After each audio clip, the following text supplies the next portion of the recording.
Sometimes there's an overlap between what we are perceiving as negative and actually what we're perceiving as being something that is away from the center of us, away from the essence of us, away from the point of balance inside of us, away from the point of authenticity inside of us, away from the pure sense of self, pure consciousness, or away from basically a place that is self-aware of it being awareness.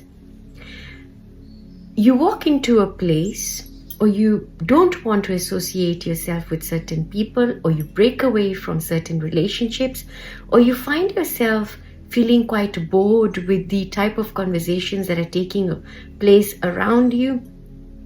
You feel no depth in what people are after. You feel no life or no soul in generally how people tend to experience life. Now, what you're seeing as you move towards your authenticity and you move towards you, all of you that was fragmented in your belief systems, in other lives, in parallel lives, you're bringing it all together to become the highest possible version of yourself in this parallel, in this dimension. And as you're doing that, you're breaking away from a lot of things that are simply not authentic to you. What does it mean, folks? Is there really any such thing as being positive or any such thing as being negative? Because one needs the other. When you remove one, you cannot appreciate the other without that contrast, like light and dark.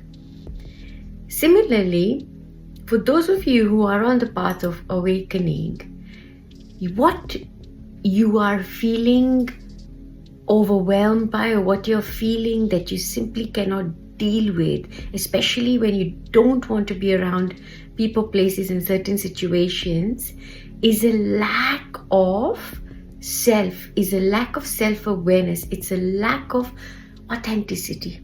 More than authenticity is simply a lack of awareness. Now, when you are dealing with people who are not self-aware, this in itself is enough to create a certain automatic distance inside of yourself. You're simply not going to engage with it. As you move towards your fully awakened state, you will be able to become more of a witness to a state that is not aware of itself, because the more you are bringing in awareness to yourself, everything else on the outside is going to simply not really fall away, but fall away in how it's going to influence you, fall away in any reactionary response you give that becomes engaging to you, and then it becomes your very reality, and it becomes one of those things that's yet another definition of you, because a definition of you doesn't just come with I am this or I am that. It also comes with I am the sort of person who perceives things in this way or that way. Yeah, so it also comes under how we're going to be able to perceive things. That is also something that's going to further define you.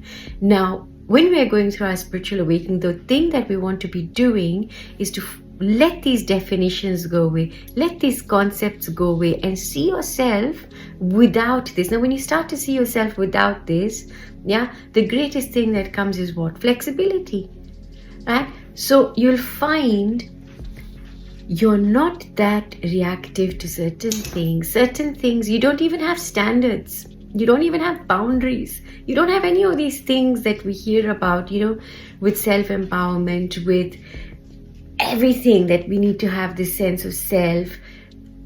Right? You got to identify with the sense of self that is all-encompassing. It isn't that sense of self that is just serving the individuate sense of self. Initially, yes, you may need to take time out for yourself, you may need to heal, you may need to do all sorts of things. But at a certain point, when you're truly now embracing the awakened self or going into the awakened self through your stage of awakening, you embrace a sense of self that is truly what it is for what it is. It isn't a sense of self that is dependent on the happening of something on the outside. It doesn't identify itself with experience. It doesn't identify itself with anything. There is no real belief even in that, because remember we said belief is when you don't know something, you say I believe in something, or you don't want to commit to something, we say I believe in something, or you don't want to create a ripple of difference, we simply say I believe. Yet so many problems come out of the different belief systems that we have anyway, folks.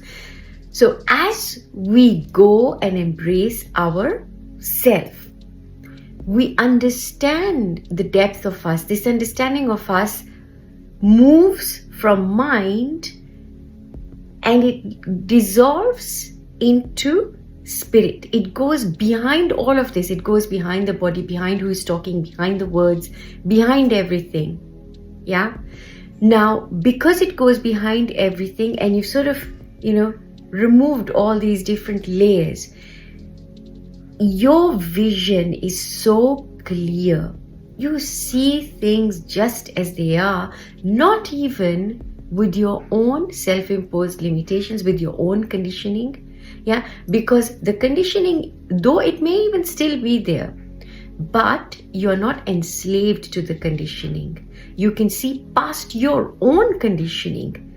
And that's where we say you have returned from that point. Now, when you return from that point, folks, yeah, it is highly likely that as you're going towards that, rather than you perceiving anything that is negative or you being able to sort of look at all of these things, what you are tuning into is things that are not authentic or not rather self-aware. When there's no awareness in other people, right? And that's what it is. Yet if somebody is acting out of a lack of self-awareness, yeah, then for those of us who are on that path of awareness and we are self-aware, yeah, then we don't react to that. You don't engage with that. You walk away from that, or you simply do not make it your reality. And that's what happens. It's not that you've got to move away from people or relationships or things that and that. You simply do not engage. You let them be as they are. You let situations be as they are. But you're not engaging. And by not engaging, you're literally stopping karma in its tracks. You're stopping that ripple effect that's going to then cause that reactionary response inside of you. So some of you, as you're going through inner child healing, may have had distance from your parents, maybe your siblings, yeah? You may have had the issues around codependency. You may have all sorts of issues. Some of you may have not had any. Yeah. In those times, you will have found comfort in being away from our families, being away from that sort of family drama. Yeah. Some of you may have traumatic experiences, so we then move away. But after you've gone through your awakening, you will not find the need to move away. Things simply fall away from you.